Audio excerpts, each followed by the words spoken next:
3, 2, 1. Welcome back to the Legit Day Job podcast. I'm Cody. I am Jared. And I'm Kay. And this is our legit day job. Our legit J. It's what we do every day. 911. Legitly. It's what we do every day, legitly. Mm. Yes. Welcome to day 15 of the Toho-thon. We finally have entered a new era, the Heisei era, with today's actually, we technically only watched one movie. We watched it twice because we felt like it. We watched the Return of Godzilla, the first film in the Heisei era, and the Americanized version, Godzilla, 1985.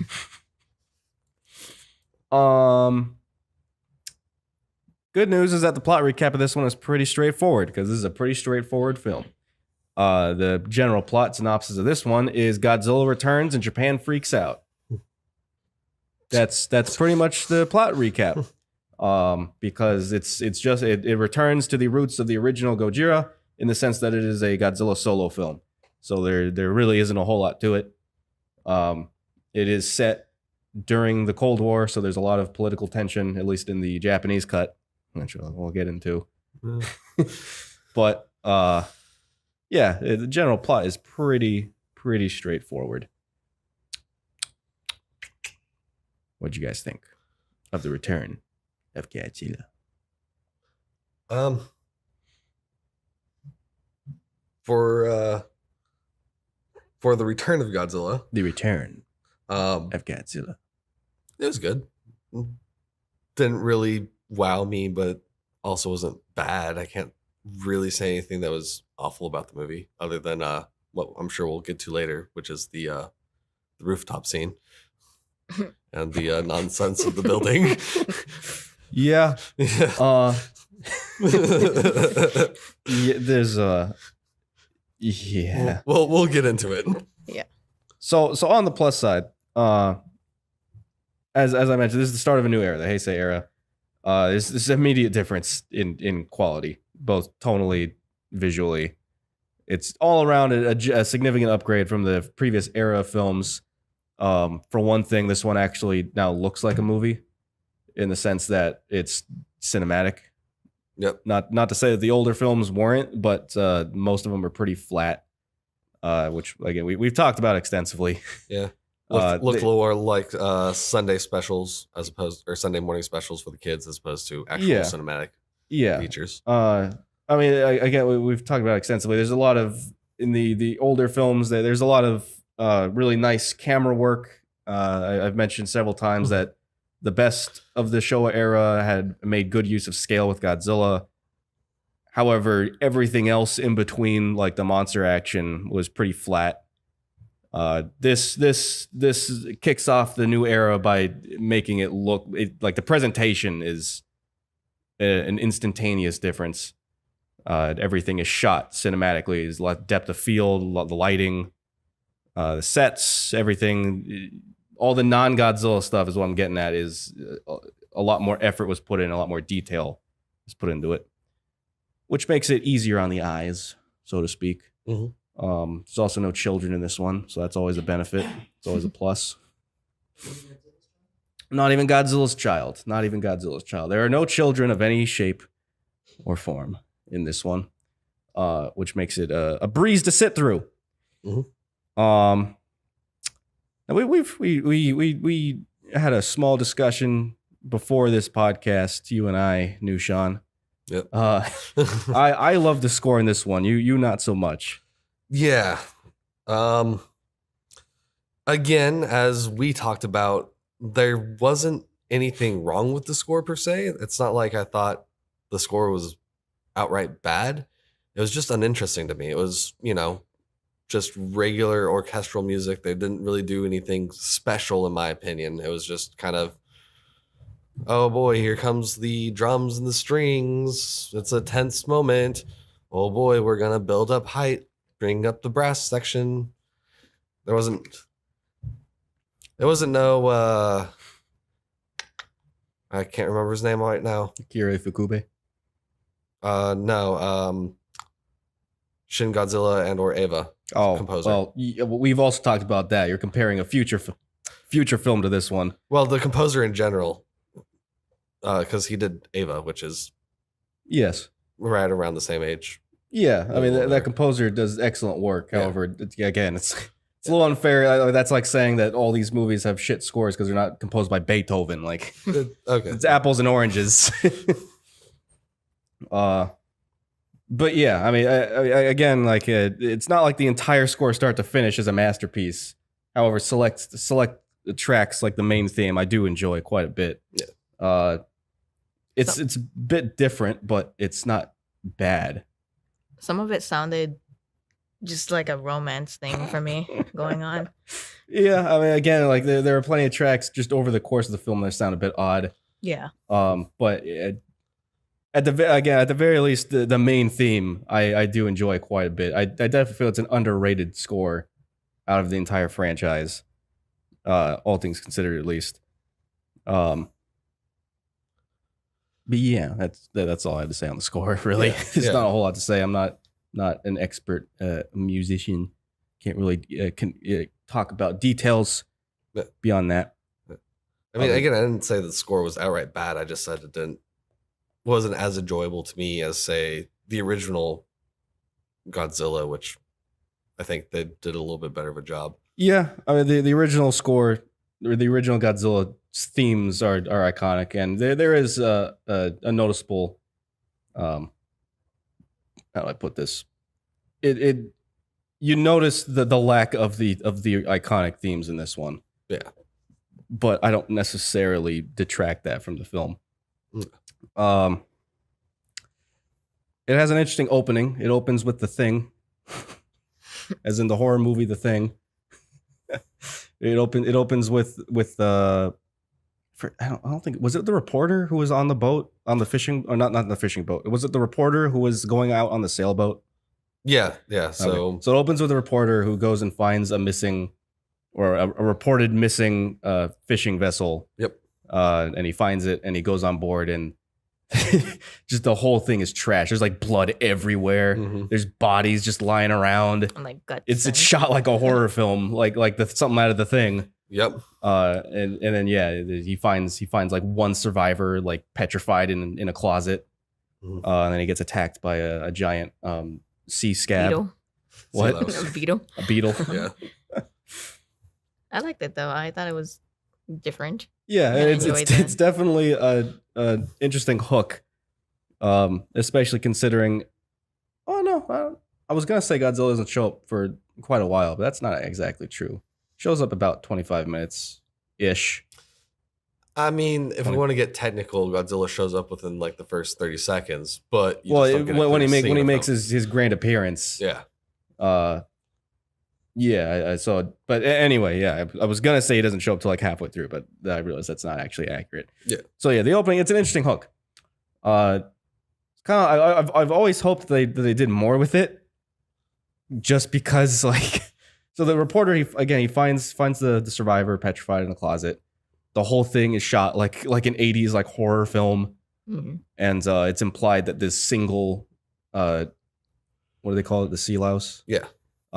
It's like a mutated, because they explain later on that like there was like a sea louse that attached on the Godzilla and was basically mutated from the radiation that Godzilla just naturally gives off. So it's like this giant, it's like the size of a dog. Yeah. The thing is like bigger than the man's chest. Yeah, it's massive.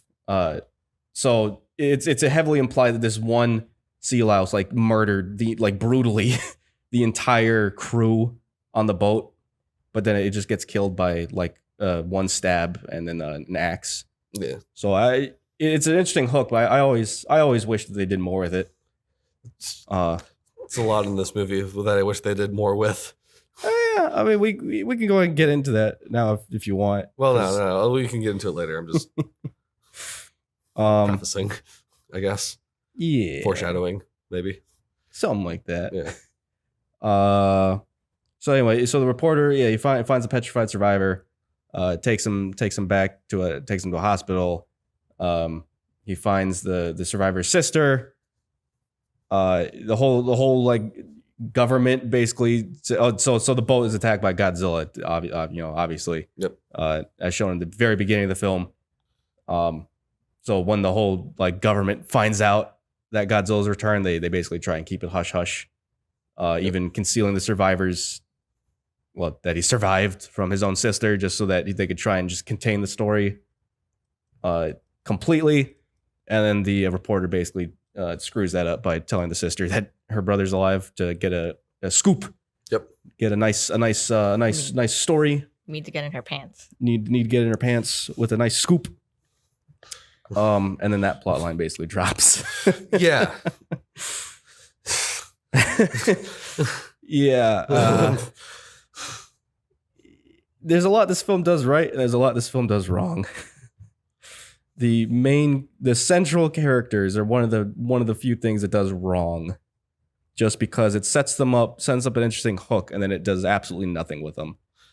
Yeah. There's 4 central characters. You got the survivor, his sister, the reporter, and then a scientist who I forget what his introduction was. Was it that he was studying Godzilla? I forget what exactly his profession was specifically. I know he's in the bioscience lab. I know when Maki, the reporter, finds the professor, who I don't remember his name, he's like studying genetic mutations or something. Something like that. But I forgot what his actual title was. Yeah, All I know is that he's an actual researching professor. Yeah, I forget what they introduced his character as, like what his purpose is outside of the Godzilla threat. But he's basically there to create the device that inevitably defeats Godzilla at the end of the film. But those are the 4 central characters, and then the other half of the story is like the government in general against Godzilla. That's one of the things I feel it does right. Yep. But yeah, a lot of time, bless you, a lot of time is spent on those 4 central characters, and they really don't do a whole lot. Yeah. The scientist is the only one who reasonably should be there, but everyone else just kind of meanders around. Well, I understand the reporter. The reporter's kind of doing the legwork for the scientist as well as the survivor.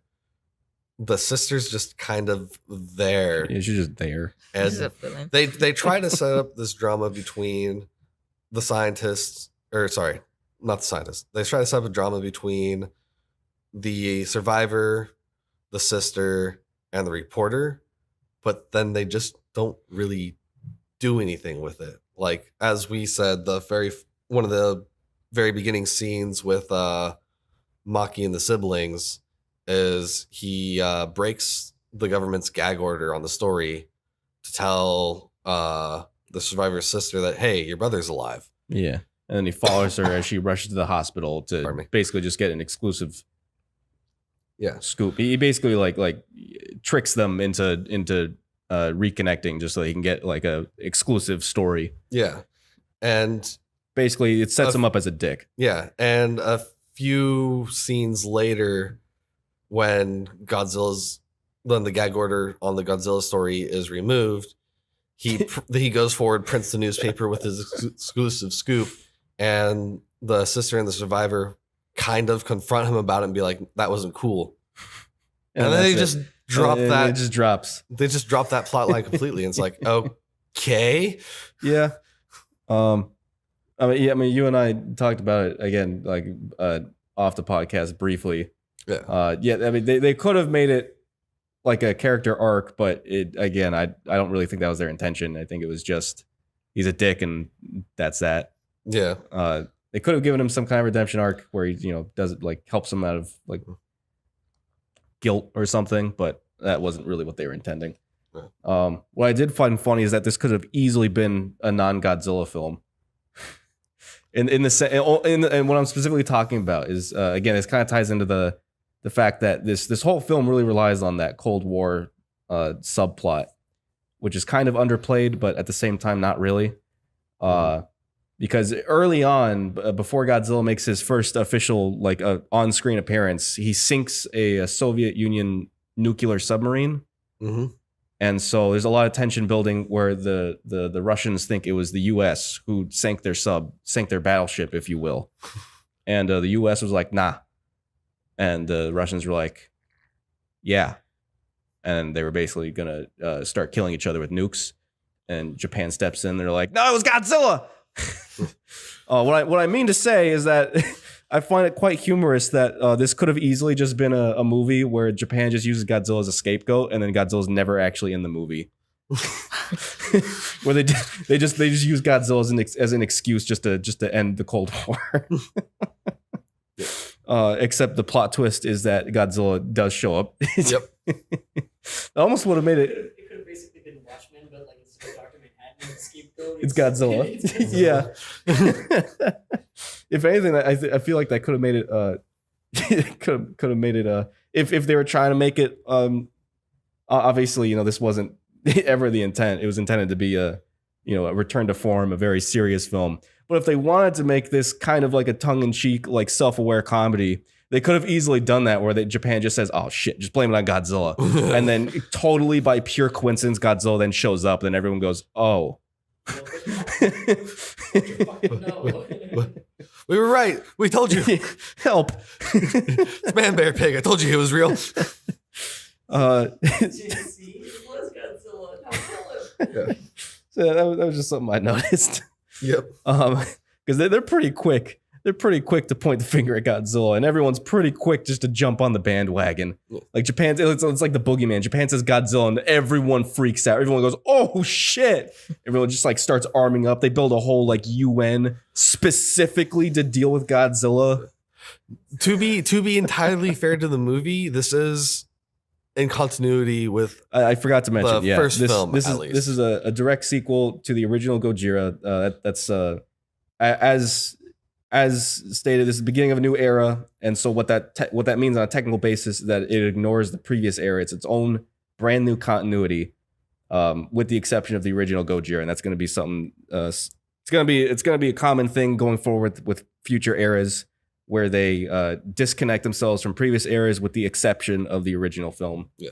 So, but anyway, to be entirely fair to the film, in continuity, the world does know the existence of Godzilla, so Yeah. it's not like they're having to get proven, no, Godzilla's real, I promise you. No, yeah, And it's like, oh shit, Godzilla's back. Okay, let's let's take care of this shit. I appreciate that, just in the sense that it doesn't have to bog anything down by having like, the old, like it doesn't have to have the scene from Jaws where there's like a grizzled old guy in the background of a board meeting of just suits where he goes, nah, this is Godzilla, and he just plays Gojira on a big flat screen, Yeah. and everyone goes, oh, that's cool, and then we get like an entire act where the entire government like doesn't believe him, and then Godzilla shows up and he destroys the city because of the government's arrogance, and then they go, okay, now we'll believe you. It doesn't do that. It just, Japan says Godzilla and the whole world just jumps on it. Yep. So there's at least that.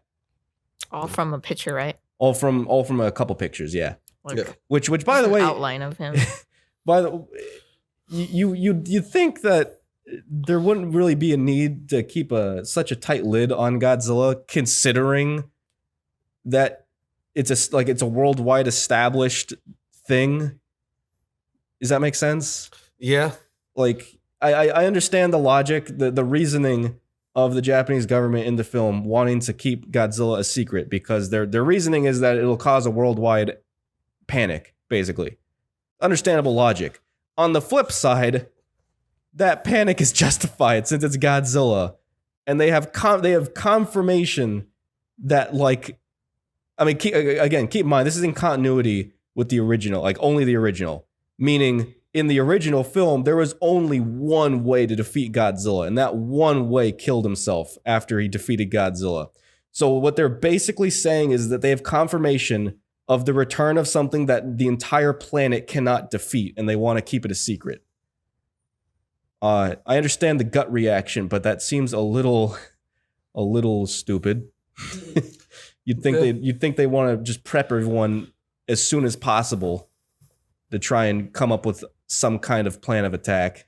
I mean, Well, I mean, to be entirely fair, in real world, what that means is instead of being like, Godzilla, Godzilla, Godzilla, and then everybody panics, you go, okay, before we release this information, where's Godzilla? Where is he going? Yeah. Who needs to know to evacuate? and how are we trying to respond, you formulate like those 4 parts of the plan real quick. Yeah, you would, And then you release it to who needs to know. Yeah, and then make you a press start conference or whatever. And then you do the press conference where you start releasing it further to everybody, so that way you know what's going forward before you just like, Yeah, everybody panic. You don't just cause a global panic, but I'm saying you also don't like keep it a secret. Like they didn't try and do that. Their intention was to keep it a secret. Like I didn't hear anything. Godzilla's not. No, that's good. Yeah. And this isn't like a Harry Potter 5 scenario where like they were in denial of Godzilla's return. They knew, they just didn't care. Yeah.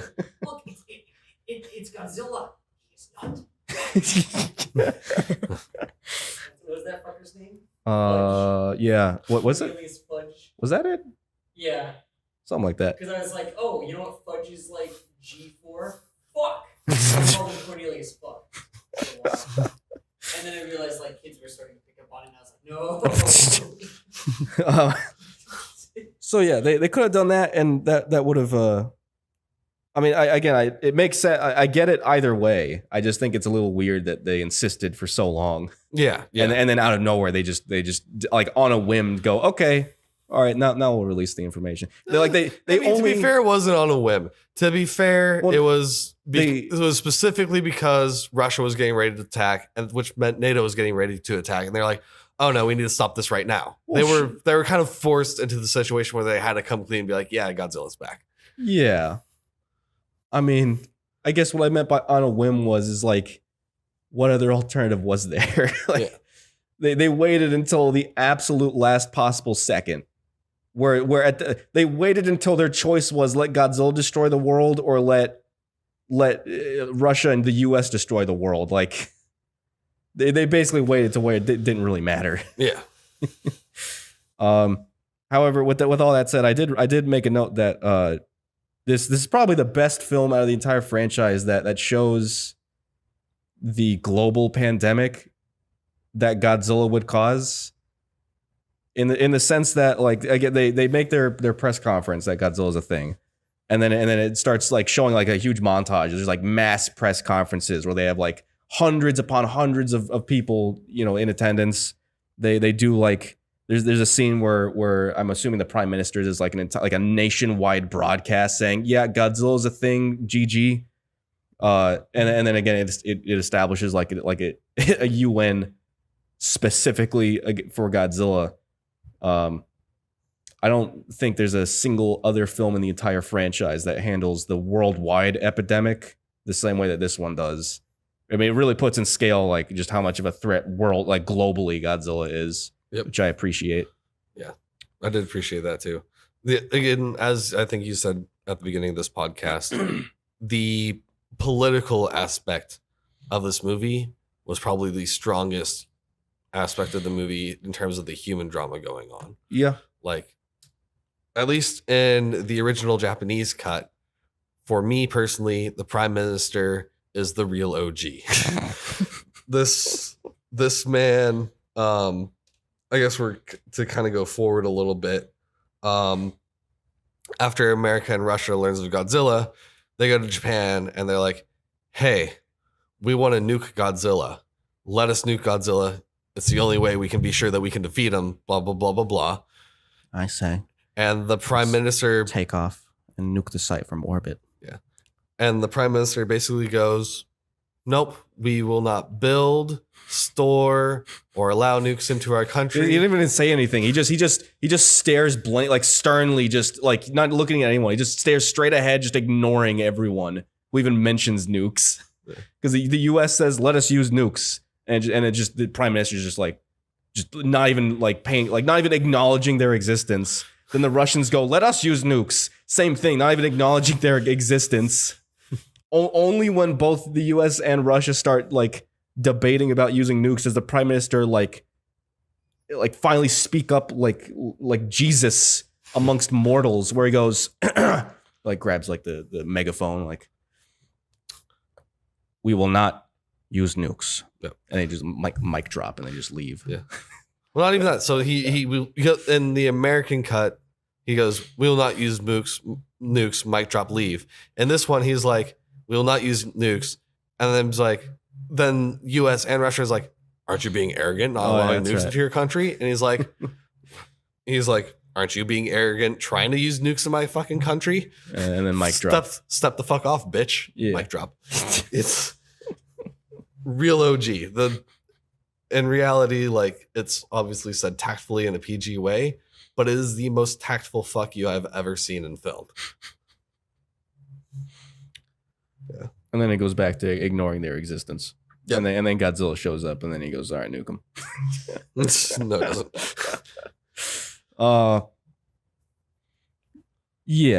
That was quite nice. On the note of the UN meeting, just before we back up a bit, I did write that the U.S. ambassador has some of the most god awful line delivery I've ever heard. So they hired an actual American actor, thankfully, for the U.S. ambassador of this UN meeting. However, the way that he says his lines is worse than the English dubs of the older films. I wish I was kidding. It's pretty bad. This U.S. ambassador belongs in a Tommy Wiseau movie. He does. They might as well have hired Tommy Wiseau to be the American. That would probably make it better. They hired Tommy Wiseau to be the American ambassador. Like he speaks like word by word. Like he doesn't say sentences. He says sentences. Let us launch our nukes. But then he also like the tone of voice. He sounds like a I don't know, like a cartoon character from like the 60s or 70s. But also speaking it word for word. It's very uncanny. It's one of those times where I wish they had redubbed it into Japanese and just given me subtitles. We must defeat the Godzilla threat. That was basically what it was, yeah. It was a pretty good impersonation. It was just so bizarre. It kind of took me out of the moment of what otherwise should have been a pretty tense scene, where again these nations are trying to say let us nuke the thing, and then you cut over to this like meerkat looking dude who's going, "We will use the nukes." It's pretty bizarre. Also on the subject of the UN, because I wrote this down as a question, just because I'm not really a history buff in any way, shape, or form. So I'm not entirely certain on who did what during the Cold War. But let me ask either of you, in case you are familiar.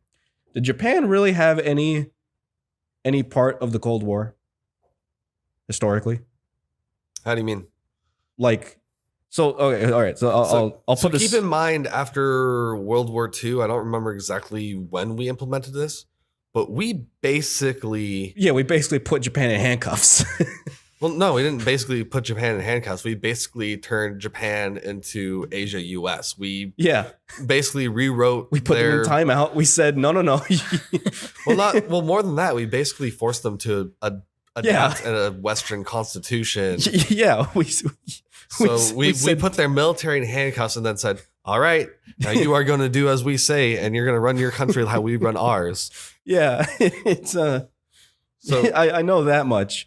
What I guess I should have phrased this a different way, because here's what I wrote down on the UN part specifically.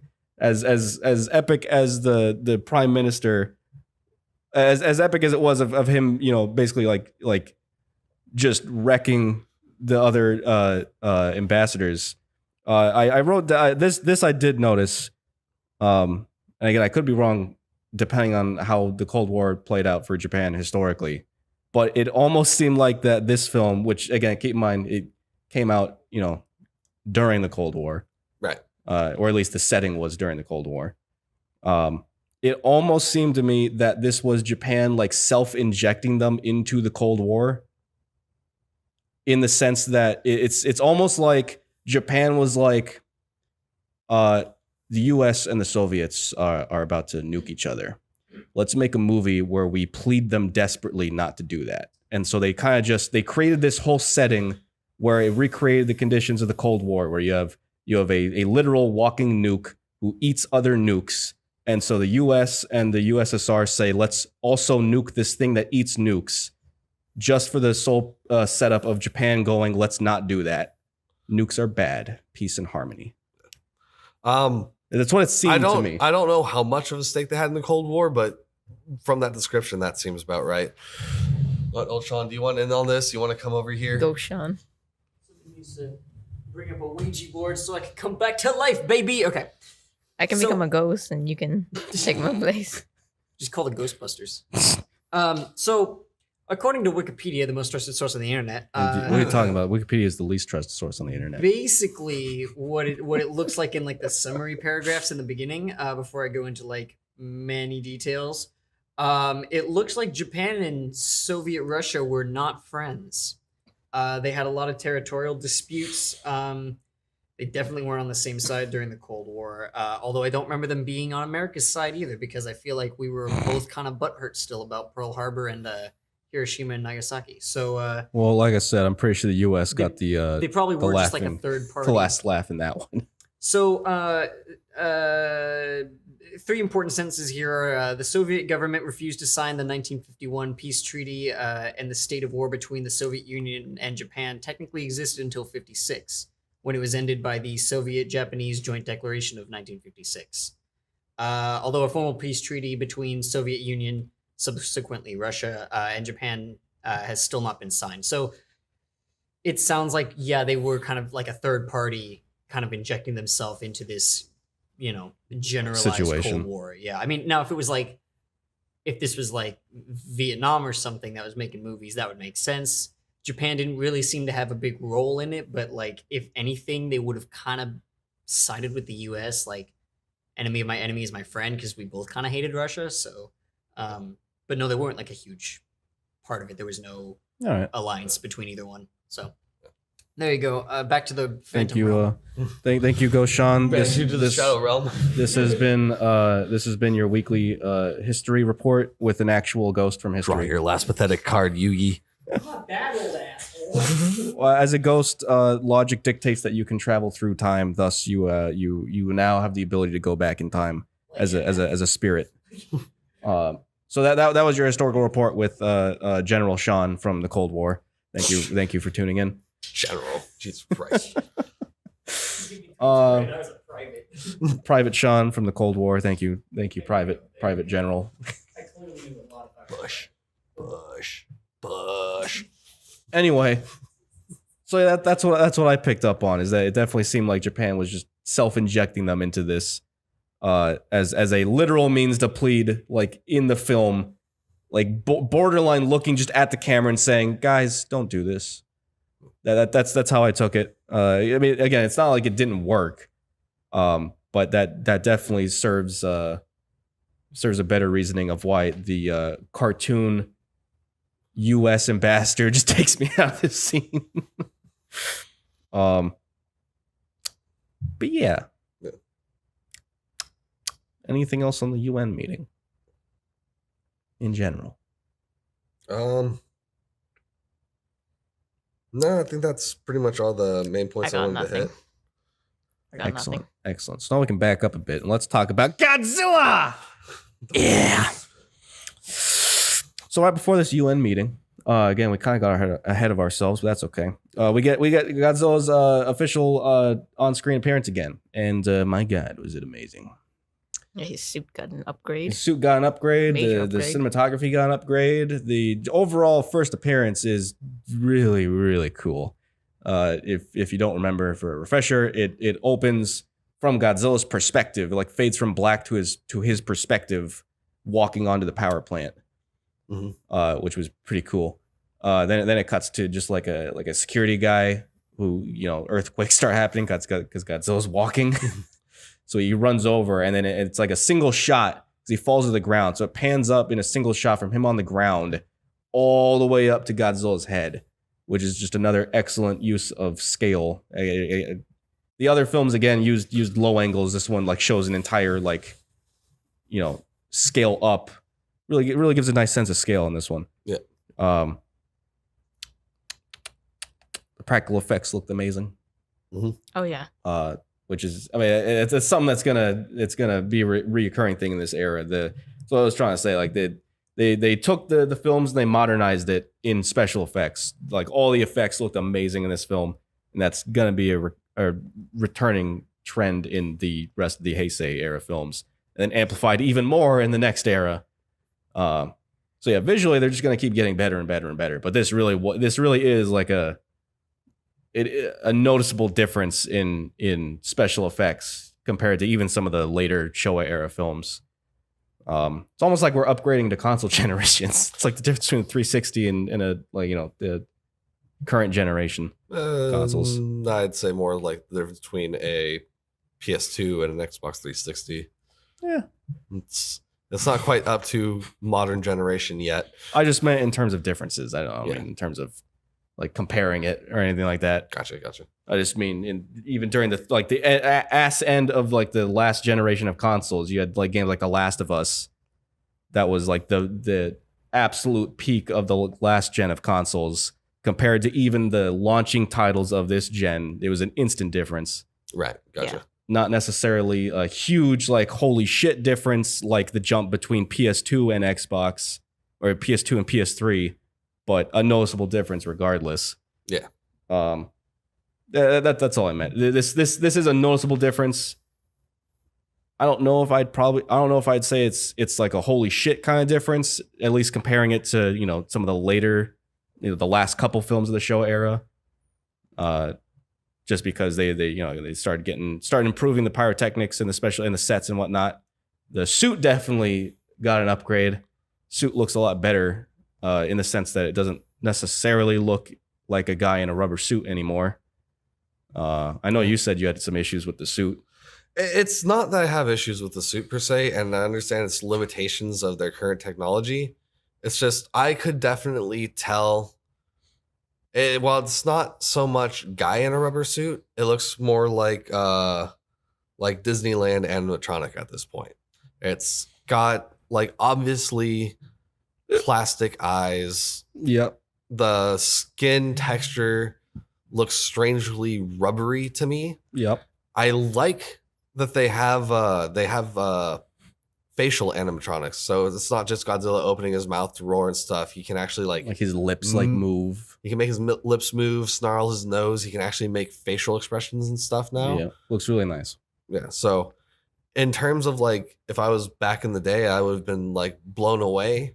But just because I'm a spoiled brat in 2019, I can tell it looks a little rubbery, and I can tell the eyes look a little plasticky. So, it's not quite there yet, but I will say it is a huge improvement over the last era. Yep. And then there is a reasoning for that, which I'll get into in the notes when we wrap up on this film. Okay. With that said, I did like, I don't know if you guys noticed, it's a lot of specific shots with Godzilla, especially later on when he's attacking the city again. There's a lot of shots where it's clearly designed to be like the animatronics are clearly designed to be a throwback to like the close-up shots of Godzilla in the first film where it's like a hand puppet. Because there's a lot of shots in this one where the suit design changes to mimic what the hand puppet looked like. Specifically, close-ups of Godzilla's face when he's like, blowing down planes. It still has the same look. Maybe you guys didn't notice, but like the design changed a little bit to look more like the hand puppet. Yeah, I didn't notice that at all. Yeah, it's one of those things where it's you'd have to be a freak like me to really notice. Also, the atomic breath looked. I don't know this one for a fact, but it looked like the atomic breath was a throwback as well to the original. Because in this one, it was like curved and looked more steamy. Like it didn't quite look like an energy blast as much as it did an updated fog machine. Slightly. I can see where you're coming from with it. I honestly felt like the atomic breath itself was a huge visual upgrade. No, again, don't get me wrong. It's a huge visual upgrade. I'm saying it might have been a throwback just the way that it was designed. Keep in mind, I also, again, have hindsight because I know how they changed the atomic breath immediately in the next film. So I know what it's going to look like. Ah, very well. And I don't know for a fact if they even intended for the atomic breath in this one to be a throwback. I'm just saying it might have been because it looked kind of similar. Yeah. But anyway, so yeah, special effects are top notch. I mean, it's a Godzilla solo film, so there's really not a whole lot to talk about in terms of the monster stuff specifically, because it's basically just Godzilla just destroying the city. Yeah. They do introduce the Super X, which is a flying fortress. Mm-hmm. It's not a whole lot to look at. It's basically just a flying rock. Yeah, you could put it that way. The purpose of it is how they initially planned to defeat Godzilla, which was they determined that Godzilla was basically a walking nuclear reactor. Thus, they developed a type of missile that would counteract the nuclear reactor, which would hopefully just put him to sleep and keep him asleep. Yeah, their idea is that they're trying to use cadmium to try and counter the nuclear reaction occurring within his body, so that way it cuts off his energy supply, and then oh no, I can't live. Blah. So they send out the flying rock to send up flares to get Godzilla to go and then they shoot missiles down his throat, which spill out the whatever it was, cadmium. Don't forget that the citizens were always there watching. Oh, I made a note of that. I was getting to that in a second. Because they do put Godzilla to sleep. Yeah. And so it's around this time. So this is the third act of the film. So we did jump one thing, which is when Godzilla first initially comes up to attack the city. There is a part. This is after everyone agreed not to use nukes in Japan, and this is going to be an important note when we change over to the Americanized version. But in this version of the movie, Godzilla comes out. He hits the Russians had a boat out in the harbor. Oh yeah, and on that boat had a device used to launch a nuke. Yeah, I was just about to mention that. We didn't jump over it. Sorry, but yeah, carry on. Yeah, and Godzilla hits the boat, damages it. The head of the Russian boat is like telling everybody to evacuate, but he's gonna go and shut off the device before he leaves, so that way he can make sure it doesn't activate. He goes, he tries to shut off the device, and he dies in the process, and the nuke gets launched by accident. Yeah. Nuke accidentally launches due to Godzilla basically destroying the sub, which brings me back to Godzilla going to sleep. So yeah, the nuke's going off, and there's this huge moment where they're like, oh shit, there's a nuke coming down anyway, GG. And so the Americans, they send a... How'd they shoot it down? Did they send a nuke to take out the nuke? No, it's called an interceptor missile. Oh, okay. It's basically a surface-to-air defensive missile with the goal of trying to shoot down. Gotcha. Incoming missiles or planes. Gotcha. So yeah, the Americans launch a missile to intercept the nuke before it lands and explodes and everyone dies. And then jokes on everyone. They succeed, and then the nuclear fallout wakes Godzilla back up. So yeah, good luck, good job, everyone. You succeeded. You diffused one nuke to awaken the bigger nuke. Oh, see, that makes more sense now, because the way they show Godzilla being awakened by the nuke is the lightning strikes. There's a lightning strike, but it's caused by the nuclear fallout because the whole skyline like turns red and it causes like a huge weather change. Okay. And then the lightning strikes specifically strike Godzilla several times, but it is the nuclear fallout that like wakes him back up.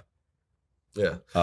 Yeah. See, so I was a little confused by that. I thought it was just a random lightning storm out of nowhere. No. So I was like, Godzilla. So in my notes, written word for word, Godzilla awakens to the power of Thor. Thor is addicted to Japan. No, yeah, it wasn't just a random thunder strike. It was the nuclear fallout. Okay, that makes a lot more sense now. So yeah, good job, guys. You saved the city just to destroy the city. Going back to the nuke real quick, I just have a question. Yeah. Is it that easy? Like they had the control on the ship. Like, is it that easy to just send launch off? a nuke? Yeah. You do more about it than I would. I would assume so. I don't know. Depends. I don't know how secure. Another person in command to just shut it off, or like backups. I don't know how easy it is to launch a Russian nuke versus an American nuke. I don't know what kind of security protocols and stuff they got in place for that. I to give the movie the benefit of the doubt, I'd say, hey, maybe they had it like all the safeties turned off and had it on standby just in case they needed to give it the take benefit out of the doubt. Godzilla that very second. It didn't. It wasn't as simple as flipping a switch. Like, it did show that the dude, whoever he was, the Russian who accidentally Russian colonel. Yeah, whoever tried to disable the launch sequence, he had to jump through a lot of hoops. I mean, he had to like swipe his key card through 3 different locks. Well, it wasn't just that. Like, just to get into the room, just to get into the control panel, he had to enter his key card and then enter like a 10-digit code with his key card still in the system just to open the door. Mhm. And then from there, he had to put his key card back in to open up the control system. Was that for Russia or Japan? Yeah. Russia. Russia. Oh. Japan doesn't have nukes. This was the ship that had the launch controls for the nuke for Russia. Yeah. I was gonna say, Russia's a communist state. I would have thought, the trigger man is an average citizen. The regular Russian victor, an average Joe kind of thing. I mean, this is Russia, not Bane or Al Qaeda. Anyway. No, but, everyone's, I would thought, And anyway, yeah, he did it. It doesn't quite work like that. He did have to jump through a lot of hoops to try and disable it. Yeah. So to give it the benefit of the doubt, it's not like he just walked in and pressed a button. However, yeah, I don't know how easy it is to actually launch a nuke. Yeah. if If the ship was destroyed, it would launch anyway. Well, I think what they said was the ship what's was implied is that there was, when the ship got hit, it caused damage to electronics. So what's implied is that there was some sort of random short that triggered the launch sequence instead of being like, oh no, safety's on, sorry. Yeah. I think that's what's It implied. was implied it was a mechanical failure and that they were trying to disable it before Godzilla killed them all, preventing them from disabling it. Yeah. Oh, okay, I guess I didn't catch that. I thought he like you said, left it on standby and it No. I mean, it could have been left on standby, but either way, it was implied that it was mechanical error. It was an error to some degree Okay. Yeah. that actually launched the nuke. Yeah. But yeah, so that was that. Where was I? Oh yeah. So Godzilla wakes back up and destroys everything, and then while this is all happening, you have the inferior plot thread with the scientist and the other characters, The fun part. who basically their whole plot thread leads them to developing a device. They establish through the scientist that since Godzilla is basically an animal, he has like animal instincts, like birds migrating. So they create a device which will trigger his animal instincts to migrate to a volcano, and they want to make him jump in there, just yeet, take a bath. And that's what they end up doing. Just skip ahead to the end a little bit, but backing up, there's 2 things I want to touch on.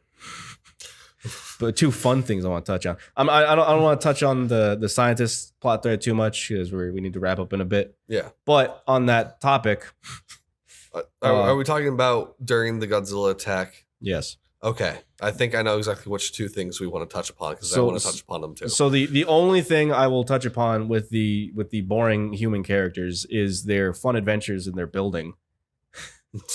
They're in this like, I don't know, 100-story office building where apparently their lab is in. So they finished developing this like sonic frequency device that'll again trigger Godzilla's animal instincts. However, they need to get to the roof is what they're trying to do so that they can point it at Godzilla's face, right? Now Godzilla's stomping around everywhere, which is going to trigger some emergency shutdown protocols, aka flashing red lights, elevators probably stop working. Right. So these characters, they get out into the hall. First thing they do is they try the elevator. Very Should quickly. not do that. You should not do that. Regardless if there's a Godzilla stomping around, just don't ever do that. But very quickly they go, hey, the elevator's not working. Let's take the stairs. Okay, cool. So they run up like 100 flight of stairs to get to the roof access point. And this is where this is where something happens really just because the script needed it to happen. This makes absolutely no sense. What? Lazy writing. Yes, lazy writing. The laziest writing I've ever seen. Because this makes absolutely no sense.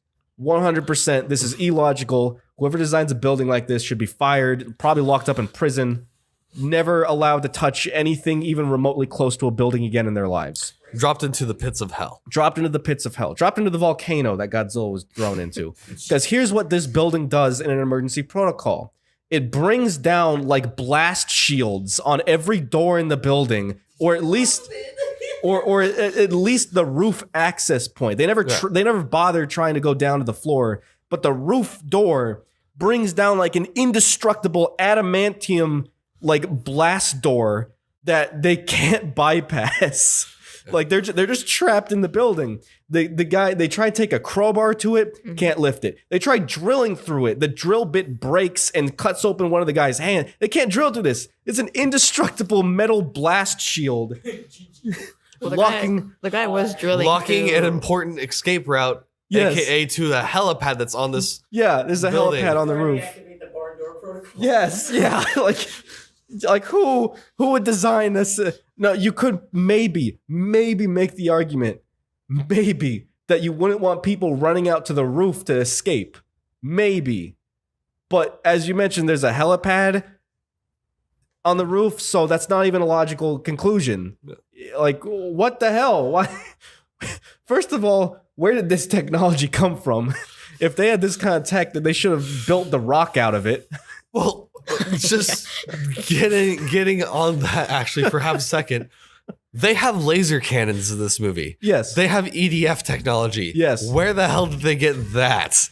I mean, it's a logical conclusion, really. If you have laser cannons, then logically you'd have indestructible metal doors. That's 1 + 1 = 2 scenario there. But regardless, if they have that kind of why not just build the whole city out of that kind of metal? Like, what? If we're gonna go sci-fi, let's go sci-fi. But holy shit, who puts a blast door on the roof on an emergency exit point? So that's that. Oh, and by the way, that's part one of the That's- escape sequence. that's part 1 of the escape sequence. Part 2 is when the helicopter shows up to Oh free my him. God. So you got I think it was the guy who's the survivor. Yeah, it was the brother. The brother was the riding brother- the helicopter. 'cause brother's he had riding the been visiting helicopter. The geologist. earlier. Right. So the brother's in the helicopter, and then so the helicopter shows up to rescue them all, right? Because they can't open this indestructible door. However, in this, I want to remind everyone, this is in the stairwell, right? They're still in the stairwell, the emergency access point. They're not in the room or on the roof, right? Right. So in this stairwell, there's a window. Now you would think maybe, I don't know. Again, this is probably where the designer, whoever designed the building, should probably be locked up forever, for all of eternity, banished to the shadow realm. Because if you have an indestructible door, you'd maybe want to make those windows indestructible. Maybe. And yet on the helicopter, you got the brother who comes over with Metal Gear Solid, who pulls out a sniper rifle that shoots out like a sticky grenade, and it just cracks open the window. It explodes obviously, but only half the window shatters. And they just stand there though. They just stand there. Like they're pointing at So and shot at. But Keep in stand mind behind the glass. that kind of technology exists. You actually have What, the window or the sniper? the kind of the sniper in an extent. It's not actually at least as far as I'm tracking, they don't have a gun version of it yet that you launch.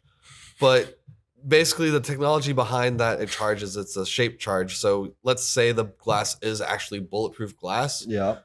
The way it works is that it focuses its explosive charge to single points. Yeah. So that way it just basically pierces, and glass, the way it's structured, as soon as you're able to pierce a crack, it basically just shatters in on itself. Yeah. So no, that didn't bring me out of it at all. I just that's all figured it was fine. I'm referring to how 5 feet away from this bulletproof, even if it's bulletproof, that's fine. I'll buy the government having a detonating device that'll shatter the window. I'm referring to how 5 feet away there's an indestructible metal door. You'd think that if they went to that effort, they'd make all the windows out of that same material, yeah? Okay, fair enough. Let's see where you're going with this now.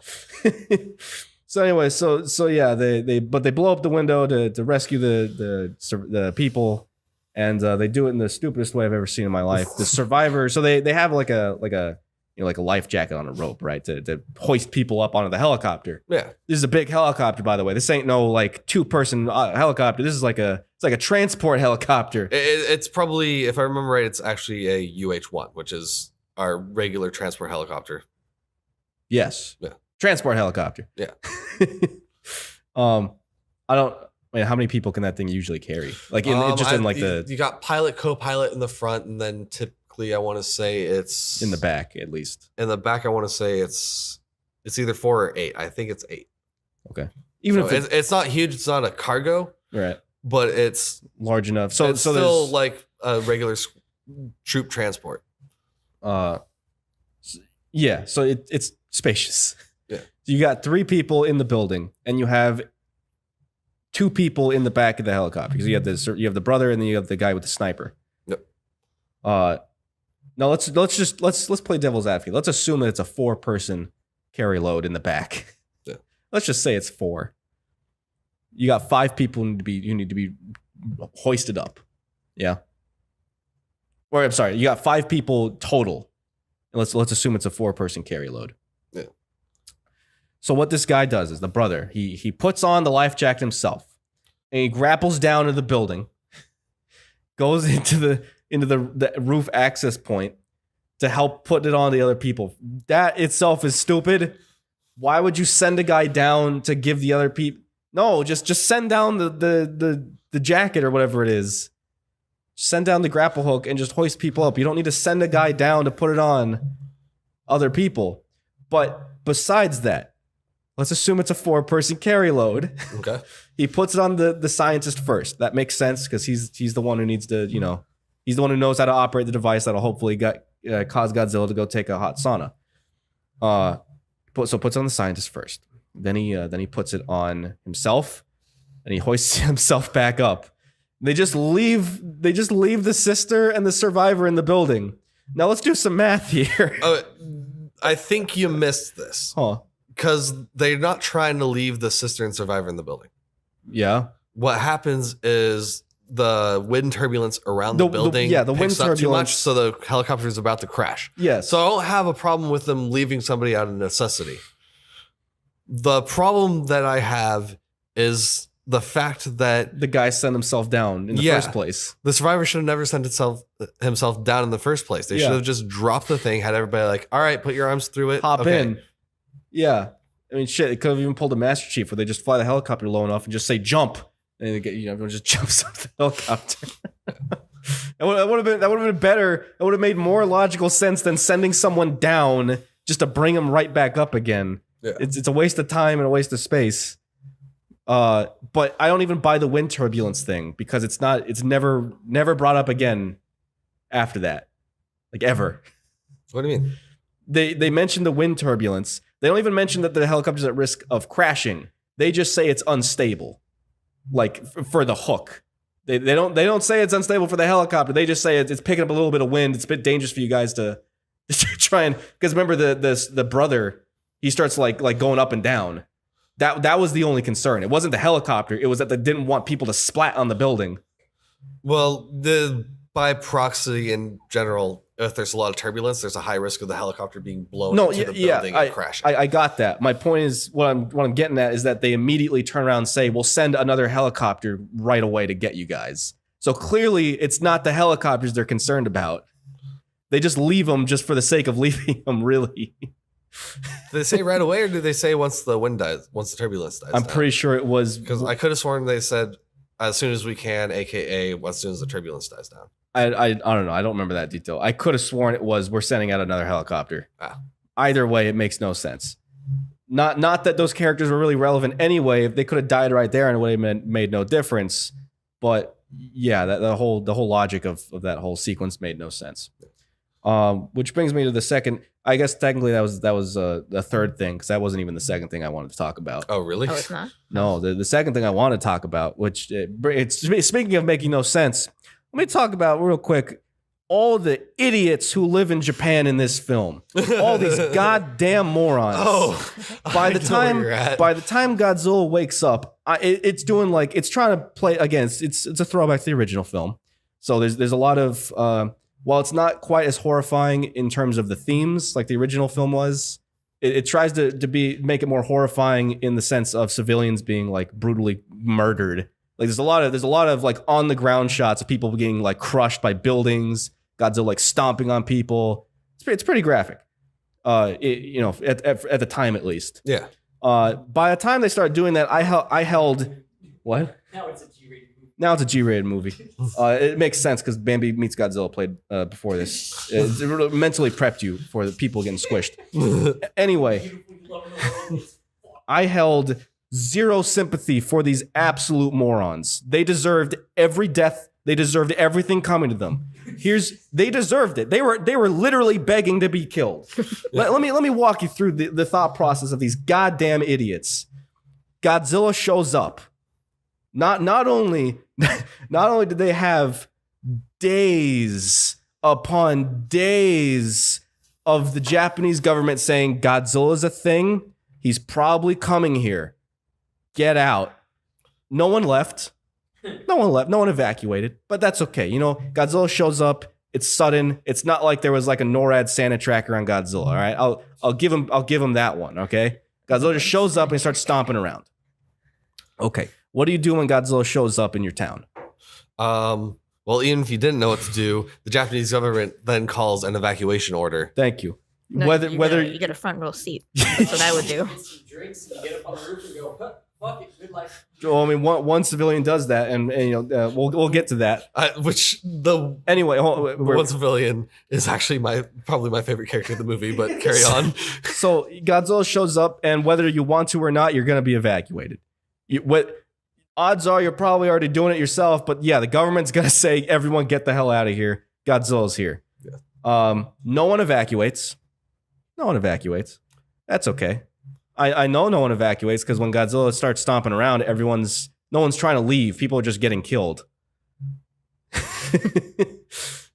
So no one evacuates. Everyone just dies. But then they put Godzilla to sleep. And this is where I officially gave up on humanity, at least in Japan. Because again, maybe people were evacuating. I'll play devil's advocate, right? Yeah. Before they put him to sleep, let's say people were evacuating, but it was so congested that not enough people could get out of the city, right? Yeah. I'll give it the benefit of the doubt.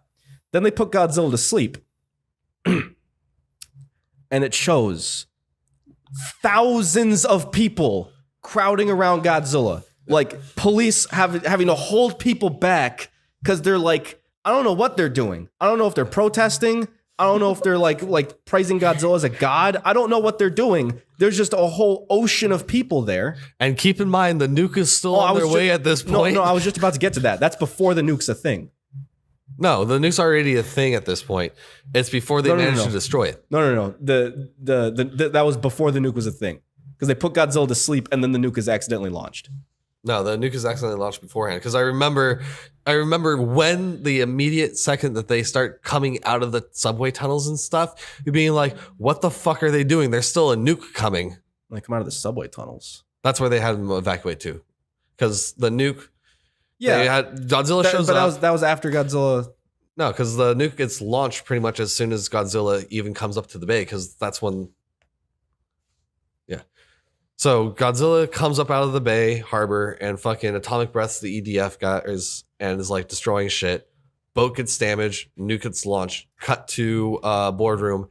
Hey, Russian nuke just got launched. Oh no, what do we do? Americans go, hey, it's like a 1 in 100 shot, but we can send an interceptor missile at it. Like, all right, well, okay, do that.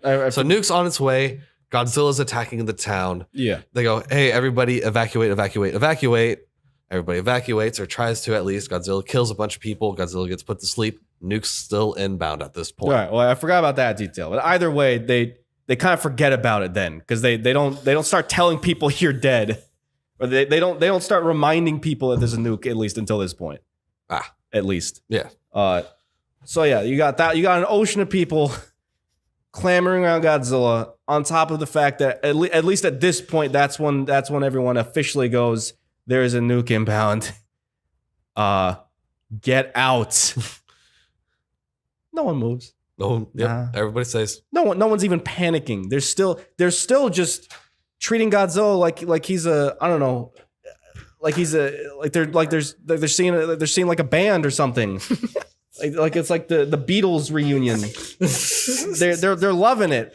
And then the the nuke comes out. This is why I really didn't care, because they're trying to build up this tense scene where the nuke's like less than a minute away from impacting, and it shows like the UN, the Japanese embassy and all that, and everyone's like trying to freak out. I didn't care because obviously no one else does. Only the prime minister seems to care that he's about to get nuked out of existence, but I don't care because clearly his entire nation doesn't. So the ocean of people they're just chilling. They're just cheering on Godzilla. Then Godzilla wakes up, and only when he wakes up does everyone try and escape, and that's when he squishes everyone. And that's the point where I go, you literally asked for this. You deserve to die. None of you deserve my sympathy. I don't care if there's women, children, men, old people. Doesn't matter. They literally begged him to kill him. That's the equivalent of, I don't know, getting slapping, going up to some ripped guy, like a ripped yeah. It's like going up to Arnold Schwarzenegger and stabbing him, and then saying to his face, "Punch me." And then when he punches you, you start throwing a fit saying, "Why did you punch me?" and get really upset, and you try and sue him for physical assault. That's what the equivalent of this is. Everyone's saying no balls to Godzilla, and then Godzilla stands up and accepts the challenge, and that's when everyone goes, "Please don't kill us." And it tries to make us sympathetic for everyone being squished when they had hours to escape. So... no, the final act falls apart. I was rooting for Godzilla. I cried when Godzilla died. He didn't deserve that. I will. That does bring me to my gripe with the scientist's plan and my problem with the Godzilla death. Yeah, it's a two-parter. Yeah, well, it's one, the science. So as we discussed, the scientist's plan is to drop Godzilla into a volcano by making him walk over there. Yeah. Godzilla is introduced into this movie. You can correct me if I was wrong whether or not it was a volcano. It was definitely a volcano. Yeah. Godzilla's introduction into the movie is him busting out of a volcano. No, he busted out of a mountain.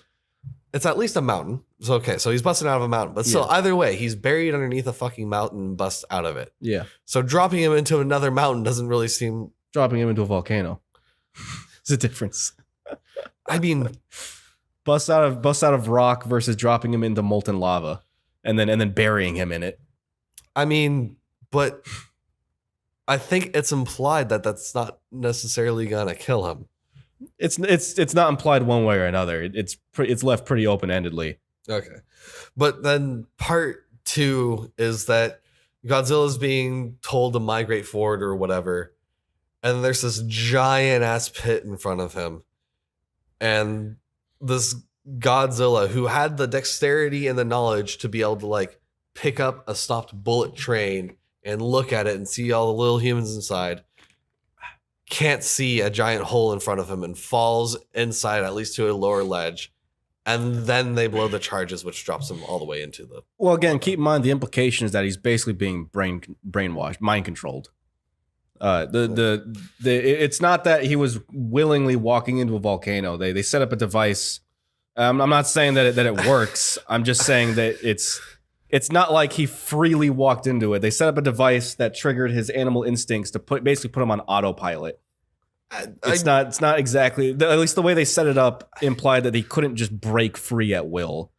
I'm not arguing that it was a good way to get him in there. It's pretty forced.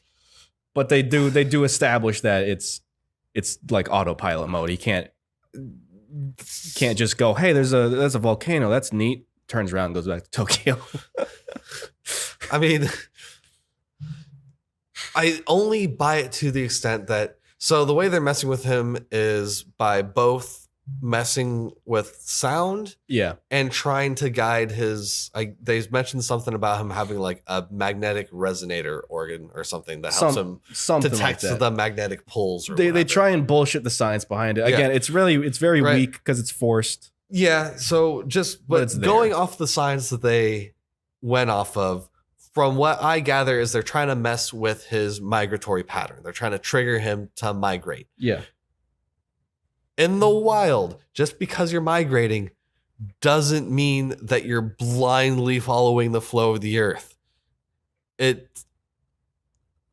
Just because you're migrating doesn't mean that, oh boy, I'm a bear, it's time for me to go into my cave to hibernate. It doesn't mean I'm going to walk blindly into every fucking tree in front of me. Well, yeah, I can still again, I'm not arguing that navigate. I'm not arguing that it was the best thing. I'm just saying they established what it was intended to do and they followed it through. Okay. I definitely agree that they could have come up with something better, but it is what it is. It's not like it came out of absolutely nowhere. They'd set up since his first appearance that he does blindly follow his instincts. When when he's attacking that first nuclear power plant, and then the birds show up, and he just drops what he's doing to go follow the birds blindly. Okay. They set it up. It's weak. It's definitely a pretty anticlimactic way to defeat Godzilla, but it didn't come out of nowhere, is what I'm saying. Okay. I guess that's fair. Anyway, we spent a lot of time on this one, which means we're gonna have to breeze through the second one. Which is fine because the second one's basically same as the first, just with a few things rearranged. Yeah. The one thing that I do want to touch on Well, is hold on. my favorite Not that character. fast. My favorite character. Not that fast. I was gonna say, do you have any final thoughts? No. on the Favorite original? character in the original. Oh yeah. Yeah. There's when Godzilla Jesus, comes to attack, there's this homeless guy. drunk homeless man. Initially, the evacuation order, everybody leaves. This homeless guy decides to go up into like the penthouse suites, like He's 5-star just restaurant. living it up. Just starts deciding to live his best Oh life. yeah, he definitely knows what's up. He's the only person in the whole. He's the only person in the movie who's actually realistic. Yeah. He knows. Oh, Godzilla's here. I'm not gonna live through this one. I'm gonna go out. With a party. So yeah, he makes himself like a royal feast. Gets himself just slammed, hammered. Best character. And then later on, like Jesus. Godzilla shows up and looks in his mirror. And he's like, "Hey, you big fucking lizard, get out of here! This is my place." He personally like humiliates Godzilla. He doesn't even die. He humiliates Godzilla to the point where Godzilla can't even kill him. It is Jesus. And unfortunately, they ruined his character in the American cut. But we'll get to that in just 1 minute. So yeah, any final thoughts on the Japanese cut, the Return of Godzilla?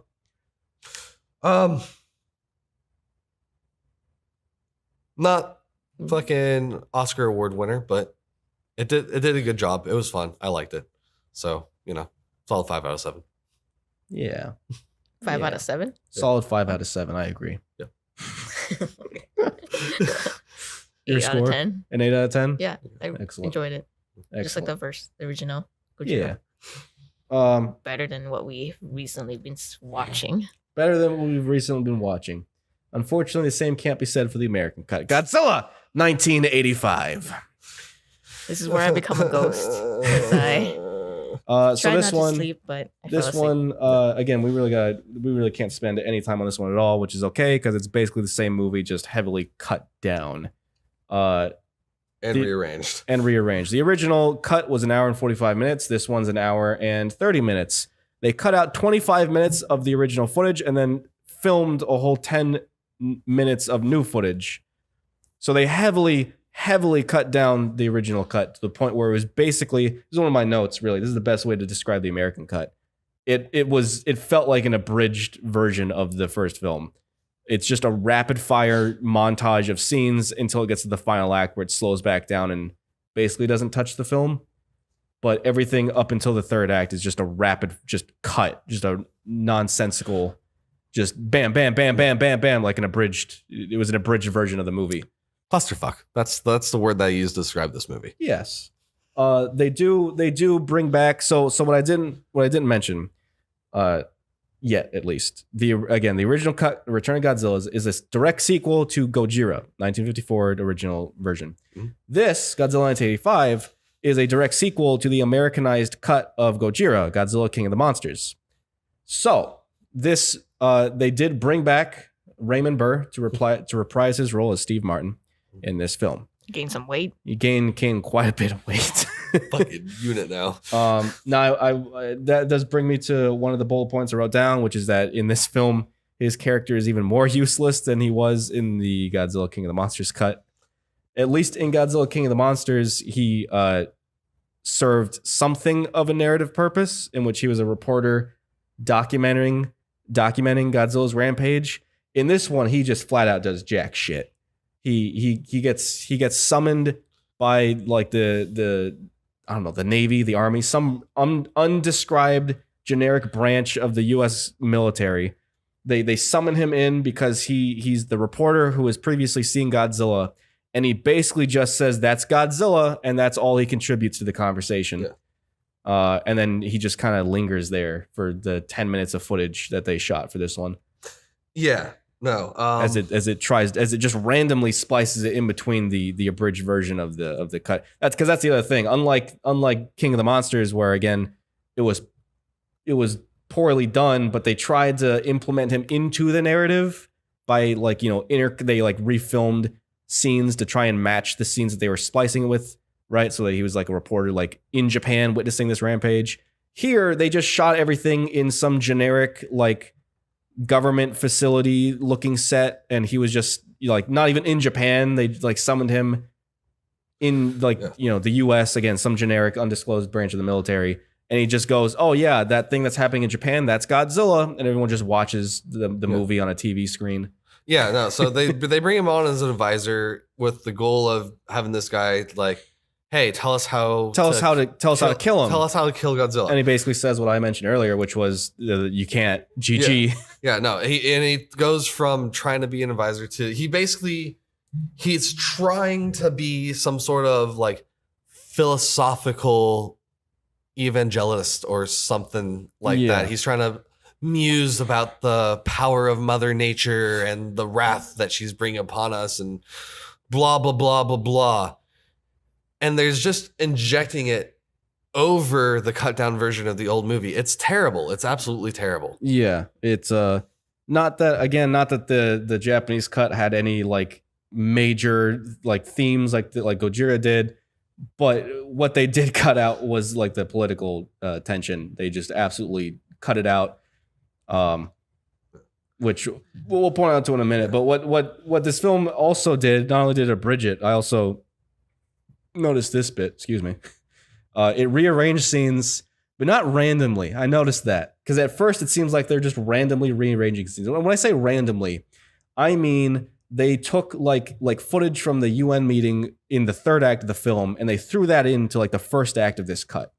At first, it seems random until I realized what they were trying to do. They were trying to make this another just generic American monster movie. Because if you really think about the plot, like the timeline of events of the original cut versus this one, it's simplified to its most bare bone basics. The original cut, everything happens like timeline of events wise. Sure, when you look at the overview, Godzilla shows up and attacks, but it's all centered around the political tension. This one, they cut out everything regarding the political tension and trim it down to literally Godzilla shows up and everyone freaks out and then Godzilla gets killed. They cut it down to the most bare bone basic of monster movie formula, at least like American monster movies. Which definitely is a big reason why the American cut is a drag to sit through, despite it being abridged. It just seems kind of pointless. And then really quick going on the political shit that they cut out. Not only do they cut out a lot of stuff, but they also, how do I put this delicately, Americanized the nuclear option. They turned Russia into the bad guys. Yes. They went it from being like Japan trying to be a neutral party and de-escalate the situation to Japan just said no. Yeah, to Japan saying we don't want nukes, and then Russia saying we're going to nuke it anyway. So they did this weird thing for the Russia scenes. They kept the original audio dialogue. Rest in peace. And they resubbed it. Yeah. They resubbed it twice. They have there's two translations, and then they have like the subs in parentheses. Yeah. Neither one of these subs matched the subs of the original cut. I have no idea why there's two translations for the Russians in this one. It makes no sense. But the one big thing that I noticed, and I don't know if it's a mistake or not, but I have a feeling it's not because they also rearranged slightly the scene of Russian colonel going in to try and deactivate the missile. He goes into his ship. They didn't rearrange it. They just straight up They rearranged altered. one thing. Okay.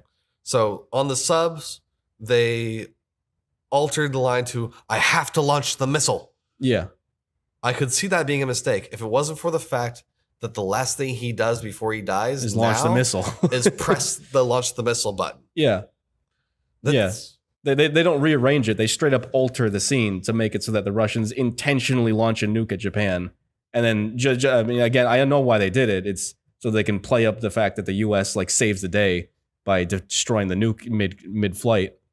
But that's still quite a drastic difference. At least considering the subject matter. Yeah. However, unlike something like Godzilla King of the Monsters, this one really doesn't have too many drastic alterations beyond specific moments like that, just because all the new scenes are pretty inconsequential to what's actually going on. They just trim it down to be a simplified monster movie where Russia tries to destroy Japan and then the U.S. saves the day. Yeah. That's pretty much all they did with that one. The dubbing is atrocious. It sounds like a bad anime dub. I'm pretty sure there's actually a voice actor in the film at one point, like an anime voice actor. I could have sworn I heard that. I already mentioned that Steve Martin was even more useless than he was in the original film. Yep. They changed this. This was another bizarre, just small change. They changed Godzilla's screech at the end when he falls into the volcano. In the original cut, it was like Godzilla like screeching, like almost in pain. In this one, they change it. I don't know for a fact. It almost sounded like they had a woman screaming. It sounded bizarre. I wrote down on my note that it was either a woman screaming or it was R2-D2 screaming, because that's basically what it sounded like. It was not the same sound effect, though, and it sounded bizarre. I didn't even notice that. Yeah, I noticed that too. I mean, because it was long. It was like, Yeah, spaced yeah. out. It was like echoed and delayed out. It was really bizarre. It didn't fit anything. Well, his roar in general, if I remember correctly, is changed between the two cuts. Like just his regular roar. They added in more stock footage from King of the Monsters, but they didn't change the general roar. They just added in more roars from the American cut of King of the Monsters. But yeah, besides all that, they just abridged it. They didn't change a whole lot. Oh yes, one of the other minor changes that they made is they I don't know what it is. They just can't help it when it comes to showing Godzilla's brain. They altered one of the scenes earlier in the film where the scientists like took like a CAT scan of Godzilla's head. In the original cut, this was to show like to further put emphasis on the science behind the migratory patterns. You know, they show a scan of Godzilla's head and they're like, all right, this is where, I don't know, the bird's crapped in his head, and this is where this is where the sonic radar will get shoved up his ass, and this is where he's gonna know how to walk into the volcano.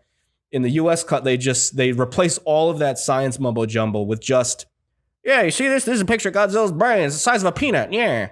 And that's it. That's the scene. Yeah. That's it. Served no point but just to show how small Godzilla's brain was, which I thought was funny because they did the exact same thing in King Kong vs. Godzilla, if you guys remember. Or was it King Kong vs. Godzilla, or was it Godzilla Raids Again? Might have been Godzilla Raids Again. One of those two films. It was King Kong vs. Godzilla, because they held up the cherry versus like the ape skull in the American cut, and they're like, you see this ape skull? This is the size of King Kong's skull. You see this cherry? This is the size of Godzilla's brain in comparison to King Kong. King Kong is a much smarter animal. That was the American cut. The Japanese cut of that film obviously didn't have that. Right. But yeah, I don't know what it is with their asphyxiation with trying to make Godzilla seem like this like plebeian. I don't understand it. But besides that, that's really all I can say on the American cut. It's not the most atrocious American cut I've ever seen, but it is pretty bad. It's definitely not worth watching. Just watch the original cut. It's much better. And you don't have to, like, they cut out even a lot of the Godzilla stuff. Again, they cut out 25 minutes of the film. That's pretty significant. Yeah. and you lose a lot of the political tension, which is arguably the whole point of the film as in general. But yeah, that's the American cut. Pretty glossed over, just like it glossed over the film. I give it a solid 1 out of 7. I give it Steve Martin is disappointed in Steve Martin. I agree. I give it a nothing Excellent. because I didn't really see it. Yeah, I'm pretty sure you checked out for the U.S. Yeah. cut. The good news is that that is the last time we'll be watching the American cut of one of these films. From this point on, we're just watching them. Yeah. Just one after another. No more watching them the same thing back to back, which means they shouldn't be as much of a slog to sit through. With that said, I'd like to backtrack and talk about some production notes, because this film had quite an interesting production history. So, Return of Godzilla, the Japanese cut, released in 1984. Whole new team, production team. I guess I'll start off with the budget and box office. So the budget at the time, it roughly translated to approximately $2.6 million US. I think going forward, if I have the translations, I'll just tell you what the USD is instead of like the yen and then the USD. Okay. So the budget for the Return of Godzilla was in 1984 the equivalent of roughly $2.6 million US. Its box office made approximately $11.7 million US. Oh wow. So it definitely made quite a bang. Yeah. Quite a buck. Technically, this film was also produced in the Showa era. However, it is considered part of the Heisei era, just on the premise that it is a fresh reboot of the franchise and that all of the other Heisei era films are continuations of this continuity. So while it was technically the last film produced in the Showa era, it is lumped in with the Heisei. So let's let me give you a brief history on how many attempts Toho made to reboot the franchise between Terror of Mechagodzilla and this one. After Terror of Mechagodzilla failed, Toho attempted many times to reboot the franchise, but none of them got off the ground. This was in the late 70s, early 80s. Some of the most notable failed reattempts was at one point they wanted to make a colorized remake of Gojira. Not colorized Gojira. They wanted to remake it almost shot for shot, but just in color. That never happened. There was a Godzilla movie called Godzilla versus the Devil that never was produced. Okay. And a movie called Godzilla versus Gargantua, which was never produced. Among many other failed projects. We could do a whole show just listing. There are dozens upon dozens of failed Godzilla projects that Toho tried to make. Not necessarily between mid 70s and mid 80s, just in general. There's a lot of really fascinating and bizarre failed Godzilla projects. In 1980, however, they did write a script called The Resurrection of Godzilla, in which Godzilla would fight a shape-shifting monster called Bagan. This was scrapped due to the budget. I only mention this one in more detail because for some reason, the monster Bagan, it's like a fan favorite among the entire fandom, despite it being never produced. Like there's like concept art for the monster that was made and released.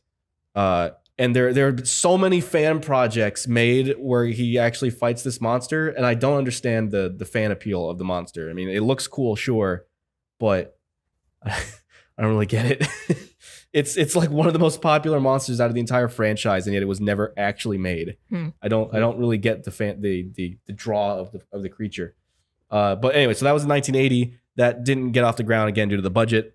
1983, there was another American attempt to make another film. This is prior to the 98 film. I say another attempt because again, the guy who did Godzilla vs. Hedorah went to American studios and tried to make that. Up until he died, rest in peace. So in 83, an American director actually went to Toho this time, and he pitched Toho a Godzilla movie, And the main appeal of this one was he said he would finance it himself. And Toho agreed. However, he had to scrap the project because no US studio would actually back the movie, because he insisted on filming it in 3D and he insisted on making the entire thing out of stop motion, at least the Godzilla parts. Oh. Maybe not the whole movie, but he insisted on using stop motion and filming it in 3D, which was just so costly. No studio wanted a part of it. So that was scrapped, unfortunately. Now, eventually, this film actually was almost not made. The only reason why this film was made was because after all of these failed attempts, a fan group in Japan of like 10,000 people who called themselves the Godzilla Resurrection Committee just started putting so much pressure on Toho to make another movie that Toho caved and finally gave him this movie. Well, go fans. Go fans. It was the first Kickstarter ever made. Pretty much. What is interesting is that both Ishiro Honda and Akira Ifukube were both offered to come back for this film, but both of them declined. Akira Ifukube declined just due to scheduling, and Ishiro Honda declined because one, he was in the process of making another movie, but also he strongly felt the franchise should have died with Eiji Tsuburaya. So he didn't want to come back. He's like, no, never again. To be fair, I don't think he realized that they wanted this to be a return to form. So I don't exactly blame him for finally saying no to more children Godzilla films. So yeah, there's that. Some other cool things just about the production, like the suit itself. They scaled Godzilla up from 50 meters to 80 meters just so that he wouldn't be dwarfed by the modern Tokyo skyline. As a result, though, that was part of the reason of the inflated budget was because they scaled him up. They had to build all of the sets to a different scale. So yeah, that's why it cost quite a pretty penny. They did get the suit actor who played Hedora to come back and do this one. However, the suit was so big and he's not exactly a big dude. So he could only operate the suit for a maximum of 10 minutes at a time just because it was that draining. And I guess he lost 12 pounds over the course of filming this movie. Wow. You had to like move around in the suit or something like. Yeah. Well, it was so difficult just operating the suit from within that. Yeah, he could only with like he only had the endurance to do it for 10 minutes at a time, and then lost 12 pounds doing it. So it's interesting that you mentioned that part of your gripe was that the suit looked a little robotic. It's because most of it was robotic. Toho, the director who made this one lobbied like night and day to Toho to allow him to build a giant robot Godzilla to like an animatronic to use for the film. Eventually, Toho caved and they let him do it. So they built a 16-foot tall. Toho spent almost $500,000 building a 16-foot tall pure animatronic Godzilla that was used for the close-ups. They dubbed it Cybot. This animatronic, head to toe, 16 feet tall, was a hydraulically powered endoskeleton with 3,000 computer-operated mechanics inside that was used to operate the limbs, the head, and the lips. So that would be why a lot of it seemed robotic. It's because a lot of it was robotic. And probably my favorite detail about the production, just of how just extra they went on this film. Do you guys recall there are several close-up shots of Godzilla's foot stomping down on the ground? Yeah. Those shots looked amazing. Mm-hmm. Reason why it looked amazing, they built a life-sized foot for those shots. They had to operate the foot with a crane because it was so big. A life-size foot. They constructed a life-size Godzilla. Those shots look so great because it was genuinely a Godzilla-sized foot coming down on the ground. They went so beyond Die Hard on this film. Did they get that idea from the Bambi story? Yes. Can confirm. Oh, it was. So yeah, that's I do gotta respect just the sheer amount of dedication and just try hard that they went on this film. Curiosity's sake, does the foot and the animatronics still exist today? I don't know. That's a good question. I really don't know. Put that foot in a theme park. So yeah, that's all. That was the production notes I had on the original cut. I do have just a couple on the US cut. They're not quite as interesting, but I do have some. Probably the most interesting is how well the US cut did. Just how well the US cut did. So again, to reiterate, the Japanese cut made roughly, or it cost roughly $2.6 million and made roughly $11.7 million. The US cut, it cost them a grand total of $3.2 million. That's a grand total. It cost them about $500,000 for the licensing. And then the rest of the money was everything from paying the actors to distributing the film on like in theaters and whatnot. So 3.2 million grand total. It made $4.1 million box office grand total. So they barely broke. They barely did better than breaking even. Yeah. It was a pretty financial and even critical disaster. While critics loved the original cut, no one liked the US cut. Everyone thought it was a bore, and basically everything we said. Of the few production notes, though, I do have. So the company that produced the American cut, New World Pictures, they wanted to make this. They wanted to rewrite all of the dialogue in the film to make it a tongue-in-cheek slapstick comedy. No joke. I can kind of see that. Thank God they didn't do that. And they didn't do that only because of Raymond Burr, who I guess really took the original film to heart. Like he put his foot down. He was like, no, the original film was a, like, I guess he just really took to heart like the themes and the messages of Gojira, to the point where he was like, no, it's got to be serious like the original. And I guess they just back down just due to him alone. So thank that man for not making this a tongue-in-cheek slapstick comedy film. All of the new scenes in this one were shot in 3 days. Raymond Burr's scenes were shot in 1 day. He was paid $50,000 for 1 day. Wow, 50 grand in a day. He was paid 50 grand. He said maybe a paragraph's worth of dialogue. All he did was stand in the scene and just look at a screen. $50,000. What a life. What a man. And the last note I have on this one is actually the reasoning why they changed that nuclear missile scene from the Russians accidentally doing it to the Russians intentionally launching a nuke. It's reported, so it's not confirmed, but it's reported that they changed that one solely because of management, the management and New World Pictures, their political leanings. They basically forced the film to change it just because of their political beliefs. Huh. Yeah. That's all I got on these notes. We are cutting it very, very long. I do want to wrap titles? it up. What? Alternate titles? I don't have any alternate titles for this one. Really? Yeah. That really shouldn't surprise you. There's only so many ways you can say Godzilla Returns. I mean, there's no fun alternate titles for this one. Godzilla is back. Godzilla comes back. Godzilla reunites with Tokyo. Godzilla reigns again. No. Frankenstein throws space rocks at giant building. No, nothing like that. The Godzilla the Last Rock. honestly, the most significant alternate title is Godzilla 1985, the US title. Huh. Everything else is pretty much just the Return of Godzilla. So unfortunately, nothing that interesting. Womp womp. I know. What a shame. Hopefully they get better with future films, and I'd be willing to bet you they do. So yeah, let's do a sign off before I tell you guys what we're watching next. Oh boy. Oh yes. Oh no. Okay. I don't want to spend too long. We're almost at an hour and 40 minutes.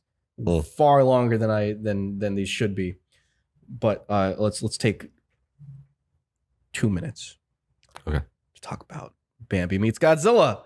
The animated short that premiered before the Americanized cut of this film.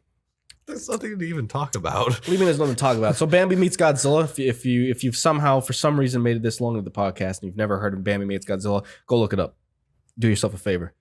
Go watch Bambi Meets Godzilla. It is a minute-long Masterpiece. a masterpiece. Jesus Christ. The title credits alone are funnier than just about anything in the American cut in its entirety. That's fair. It's self-aware humor. It's amazing. And then it's just a minute of Bambi just eating grass, and then in the last 10 seconds, Godzilla's foot just crushes Bambi. Yep. It's amazing. Yep. All made by one man. It's And possibly his wife. It's amazing. It's like a Monty Python skit, honestly. It really is. So yeah, go watch that. Don't watch the American cut. Go watch Bambi Meets Godzilla. Yep. Go watch that instead. That's all I got. Yep. It is short and sweet. It is short and sweet, like To this the movie point. should have been. With that said, I am your host. I am Jared, aka Nushan. And I'm Kay.